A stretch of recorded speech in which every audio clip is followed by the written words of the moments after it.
Welcome to prime time debate. మాటలు లేవు, మాట్లాడుకోవడాలు లేవు, సమయం లేదు, సయోధ్య లేదు, ఇక సమరమే అంటుంది భారత్. పార్టీలకు అతీతంగా, కులాలకు అతీతంగా, ప్రాంతాలకు అతీతంగా ముక్త కంఠంతో గర్జిస్తుంది. పహల్గామ్ ఘటనకు ప్రతీకారం తీర్చుకోవాలని లోలోపల రగిలిపోతుంది. ఇండియా సత్తా ఏంటో చూపిద్దామంటుంది. ఇక జంగ్ సైరన్ మోగించాల్సిందేనంటోంది. ఇప్పుడు కాకపోతే ఇంకెప్పుడు అంటూ ప్రశ్నిస్తుంది. రణమా శరణమాపై ఇవాటి స్పెషల్ డిబేట్. పాకిస్తాన్ ఈ పేరు చెబితే చాలు ఇండియాలో ప్రతి ఒక్కరి గుండె ప్రతీకారంతో రగిలిపోతుంది. పహల్గామ్లో పర్యాటకులపై ఉగ్రవాదులను ఉసిగొల్పి అమాయకుల ప్రాణాలను బలికొన్న ఆ దేశానికి తగిన బుద్ధి చెప్పాలని ప్రతి ఒక్కరూ కోరుకుంటున్నారు. మెజార్టీ ప్రజలైతే ఏకంగా దాయాదిపై సైనిక బలగాలను పంపించాలని కోరుకుంటున్నారు.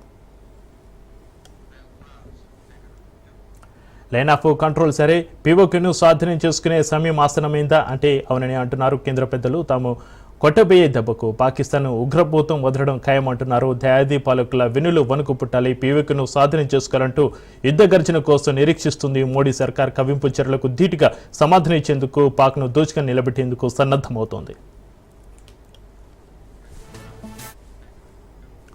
ఇక పాకిస్తాన్ను ఏకాకిని చేసేందుకు వీలైనన్ని దౌత్య మార్గాల్లో ప్రయత్నాలు చేస్తుంది భారత్. పహల్గామ్ దాడిని అనేక దేశాలు ఖండించాయి.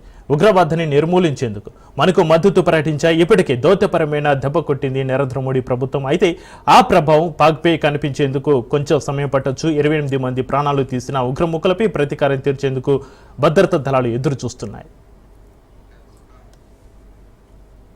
ఇక పాక్పై చర్యలకు అన్ని రకాల దౌత్య మార్గాలను పరిశీలిస్తూనే అవసరమైతే దాడి చేసేందుకు భారత్ సిద్ధంగా ఉంది. ఇప్పటికే సరిహద్దులో ఆర్మీ యుద్ధ విమానాలను మోహరించింది.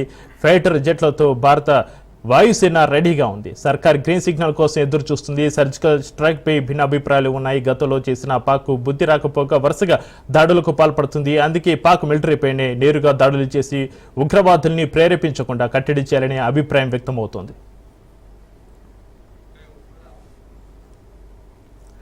ఇక కాశ్మీర్లో జరిగే ప్రతి దాడి వెనక పాక్ హస్తం ఉంటుందని స్పష్టమైన ఆధారాలు లభించాక కూడా ఇంకా చేతులు ముడుచుకుని కూర్చోవాలా అంటూ భారత్ అవని ప్రశ్నిస్తుంది. ఇలా ఎన్నెళ్ళు పాకిస్తాన్ ఆగడాలను సహించాలంటూ నిలదీస్తుంది. నిజానికి ఇండియా పాక్ మధ్య ఉధృత పరిస్థితులకు కారణం పీఓకే. ఆ ప్రాంతంలో నిర్దేశిత లక్ష్యాలపై దాడి చేస్తే దాడి తోకముడడం ఖాయం.